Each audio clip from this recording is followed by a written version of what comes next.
잠언 15장. 유순한 대답은 분노를 쉬게 하여도 과격한 말은 노를 격동하느니라. 지혜 있는 자의 혀는 지식을 선히 베풀고 미련한 자의 입은 미련한 것을 쏟느니라. 여호와의 눈은 어디서든지 악인과 선인을 감찰하시느니라. 온순한 혀는 곧 생명나무이지만 패역한 혀는 마음을 상하게 하느니라. 아비의 훈계를 업신 여기는 자는 미련한 자요, 경계를 받는 자는 슬기를 얻을 자니라. 의인의 집에는 많은 보물이 있어도 악인의 소득은 고통이 되느니라. 지혜로운 자의 입술은 지식을 전파하여도 미련한 자의 마음은 정함이 없느니라. 악인의 제사는 여호와께서 미워하셔도 정직한 자의 기도는 그가 기뻐하시느니라.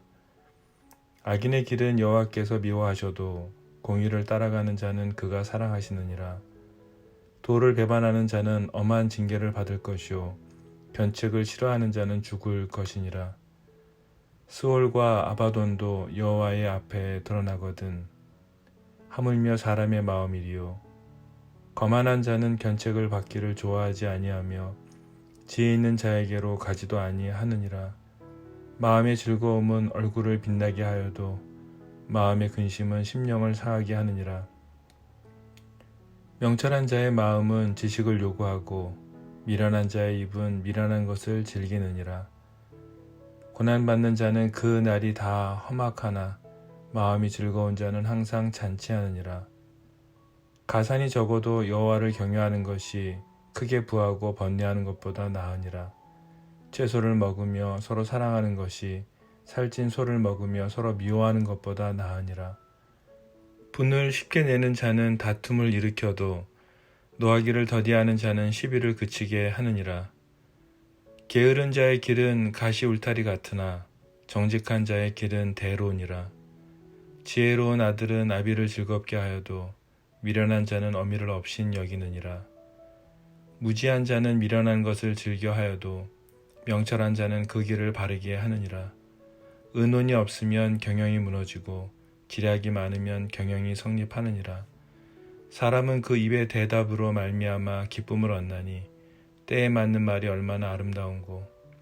지혜로운 자는 위로 향한 생명길로 말미암으므로 그 아래에 있는 수호를 떠나게 되느니라. 여호와는 교만한 자의 집을 허시며 과부의 지게를 정하시느니라. 악한 꾀는 여호와께서 미워하시나 선한 말은 정결하니라. 이익을 탐하는 자는 자기 집을 해롭게 하나 뇌물을 싫어하는 자는 살게 되느니라. 의인의 마음은 대답할 말을 깊이 생각하여도 악인의 입은 악을 쏟느니라. 여호와는 악인을 멀리하시고 의인의 기도를 들으시느니라. 눈이 밝은 것은 마음을 기쁘게 하고 좋은 기별은 뼈를 윤택하게 하느니라. 생명의 경계를 듣는 귀는 지혜로운 자 가운데에 있느니라. 훈계 받기를 싫어하는 자는 자기 영혼을 경히 여김이라. 견책을 달게 받는 자는 지식을 얻느니라. 여호와를 경외하는 것은 지혜의 훈계라. 겸손은 존귀의 길잡이니라. 굿모닝, 굿나잇, 10분 아침 묵상 잠자리 생각입니다. 제목은 그리스도인의 언어 생활의 지혜라는 제목으로 나누겠습니다. 오늘 본문은 솔로몬의 삶의 지혜가 계속되고 있습니다. 잠언이 얼마나 귀한 말씀인지 묵상할수록 계속 깨닫게 되는 것 같습니다. 그 중에 언어가 얼마나 중요한 것인지 계속해서 강조하고 있습니다. 말은 그 사람의 생각, 즉 사고방식의 열매이지요. 그만큼 언어를 어떻게 사용하느냐에 따라서 사람의 관계가 이어지거나 깨어질 수 있습니다. 저는 작년 한 해 동안 10개월 동안 아주 중요한 회의에 참여를 한 일이 있었습니다. 그 회의를 진행하는 의장은 상처와 분노가 아주 많은 사람이었어요. 그래서 자신의 말과 반대되는 이야기를 수용할 줄도 모르고 수용하는 방법도 모르는 정말 권위적인 사람이었습니다. 그러니까 그런 사람을 직장에 상사로 둔다면 얼마나 피곤한지, 그리고 또 얼마나 지칠지 또 여러분들이 경험하실 수 있을 것 같아요. 서로 대화를 나눌 때 가장 위험한 사람은 어떤 사람이죠? 자신이 이미 결정을 다 하고 이렇게 해야지 하고 결정을 하고 와서 그래 말해봐, 너는 내가 너에게 설득되지 않을 거야. 이거 정말 위험한 사람이죠. 이런 사람들과 대화를 이어가는 사람들은 실제로 그 사람들은 논리가 있는 것 같지만 자기 모순에 빠지게 되는 경우가 정말 많습니다. 어리석은 사람이죠. 나는 내가 이렇게 할 거야. 너는 미안한데 끼어들지 마. 나는 내 생각대로 할 거야. 좀 빠져줄래? 어떤 경우는 나는 너의 말을 동의하지 않을 거고 너는 결국 내 뜻대로 되는 것을 보게 될 거야. 정말 무서운 말이죠. 말은 너무 중요합니다. 말은 가정을 살리거나 죽이거나 혹은 가정을 넘어서 공동체를 죽이거나 살리기도 합니다. 특별히 어떠한 단체든 어떠한 기업이든 그 리더의 언어는 너무 중요합니다. 그런 리더가 혹시 거짓말을 쉽게 한다면 정말 미련한 사람들이죠. 그럴 경우에 14장에서 얘기하고 있습니다. 답을 주고 있는 것이요. 너 그만 말하라고. 그러니까 그런 사람들과 대화할 때 더 이상 말하지 말고 빨리 빠져나오라고. 그래, 너의 입이 아프지 않다라고 얘기하는 거죠. 지혜를 나누는 그리스도인의 언어 생활 중에 가장 중요한 것이 바로 오늘 1절의 유순한 대답입니다. 여러분과 제가 언어 생활하는 것 중에 가장 중요한 것은 유순한 대답입니다. 다른 번역 성경은 부드러운 대답 이렇게 얘기합니다. 저는 어떤 회의에서든 목소리를 높인 적이 없습니다. 많이 훈련을 한 거죠. 얼마든지 우리가 성인으로 그리고 사역자로 풀어갈 수 있는 그런 사람들이라면 가능합니다. 하지만 그 대상이 상처가 너무 많거나 분노가 많은 사람이라면 아무리 제가 유순한 대답을 하거나 부드럽게 대답을 하더라도 상대의 과격한 말은 멈추지 않습니다. 이런 경우는 피해야 합니다. 자존감이 낮으면 언어의 표현이 아주 폭력적으로 변하기 시작합니다.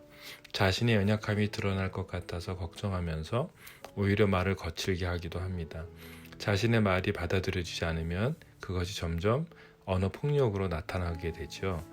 무엇입니까? 네, 여러분 마음입니다. 마음의 상처를 볼 수 있는 용기가 우리 모두에게 필요합니다.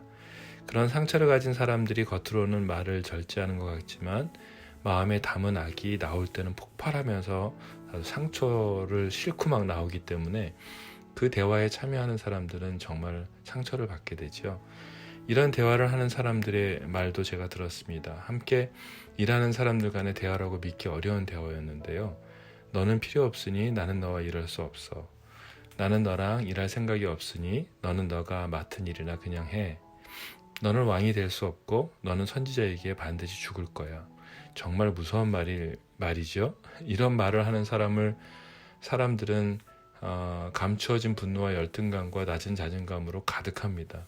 그래서 2절, 오늘 15장 2절에 이렇게 얘기하죠. 미련한 사람은 미련한 것을 쏟느니라 라고 말씀하고 있는 것입니다. 이런 대화를 한 사람들이 있더라고요. 정말 상상도 못하겠죠, 여러분. 이런 말을 들으면 너무 억울하고 답답하고 상대에게 화를 내며 말하게 되겠죠. 이럴 때 유순한 대답을 하는 것이 지혜로운 사람이라고 성경에서 말하고 있습니다. 참 쉽지 않죠. 오히려 넌 죽을 거야 라고 얘기하는데 어떻게 그 사람에게 유순한 대답을 할 수 있을까요? 어떻게 우리가 분노와 상처로 가득한 사람들을 대할 때 이렇게 대응할 수 있을까요? 오늘 잠언 15장 3절은 이렇게 이야기하고 있습니다. 여호와의 눈은 어디서든지 악인과 선인을 감찰하시느니라. 여기에 답이 있습니다. 유순하게 대답하는 자에게 승리를 주시는 하나님이 계시다는 것입니다. 여러분, 하나님이 살아계십니다. 여러분, 하나님이 우리를 지켜보고 계십니다.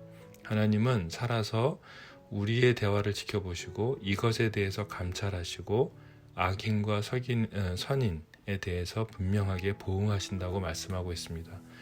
절대로 여러분과 제가 유순하게 부드럽게 대답하는 것이 손해를 보는 것이 아니라는 사실입니다.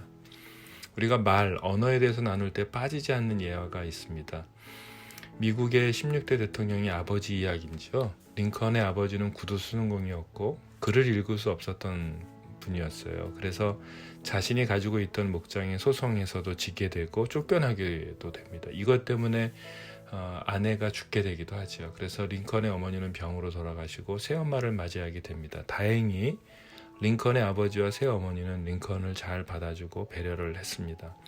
링컨이 이런 가정에서 자라나면서 대통령까지 되었을 때, 당선되었을 때의 일화인데요.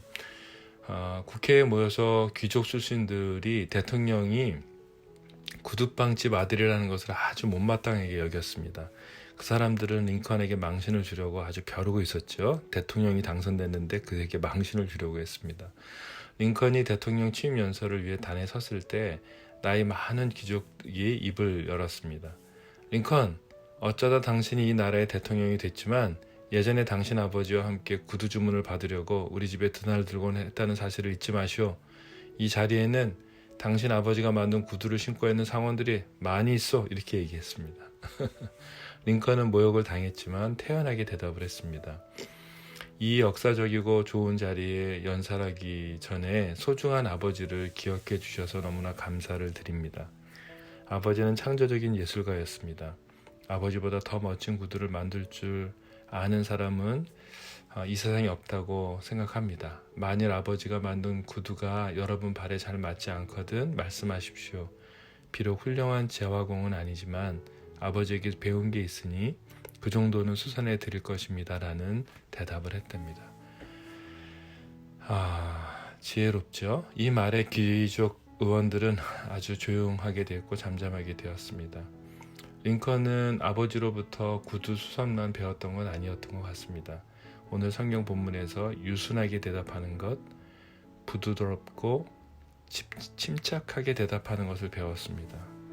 그 안에 강한 진념이 있었고 용기가 있었고 또 성실함이 있었던 것 같습니다. 그래서 아버지를 공경하는 사람은 이러한 아름다운 열매를 맺게 되는데 언어의 열매를 맺게 됩니다. 그래서 잠언 15장 5절에서 우리에게 말하고 있습니다. 아비의 훈계를 업신 여기는 자는 미련한 자요 경계를 받는 자는 슬기를 얻을 자니라. 링컨은 아버지로부터 슬기를 얻었습니다. 너무 대단한 일이죠. 묵상을 위한 질문입니다. 나의 말은 사람을 죽이거나 아니면 생명나무로 사람을 살리고 있는 입인가? 여러분과 저의 입은 사람을 죽이고 있습니까? 살리고 있습니까?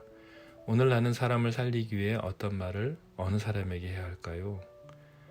묵상을 위한 질문 두 번째, 유순한 대답, 부드러운 대답을 가정에서부터 실천한다면 오늘 우리 가족에게 어떤 말을 해야 할지 하나님께 물어보시는 시간을 가지시면 좋겠습니다. 기도하겠습니다. 살아계신 하나님 아버지, 무례하고 거짓된 혀와 입을 가진 자들 속에서 저의 입과 혀는 생명을 살리는 입술로 성령의 언어가 되어 사람을 살리는 자가 되게 해주십시오. 하나님이 지켜보고 계셔 주시니 감사합니다. 저의 유순하고 부드러운 대화를 지켜보시고 손해를 보는 것이 아니라 생명을 살리는 일을 했다고 격려해 주셔서 감사합니다. 예수님의 이름으로 기도드렸습니다. 아멘.